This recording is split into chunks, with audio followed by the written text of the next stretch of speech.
So, hello guys, mga gabalen, mga Foxter. So, ito, nakikita nyo ito guys, yung mga buildings ng mga Korean restaurant, Korean buildings sa papuntang going SM Clark, mga kabalen, mga Foxter.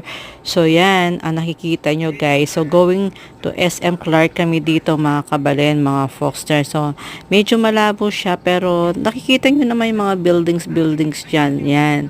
So, yan, makikita nyo, medyo traffic, tapos may mga, syempre, kusad-kusad mo, mga kabalen, mga foxers. So, yan lang guys. So, don't forget to follow, like, and subscribe.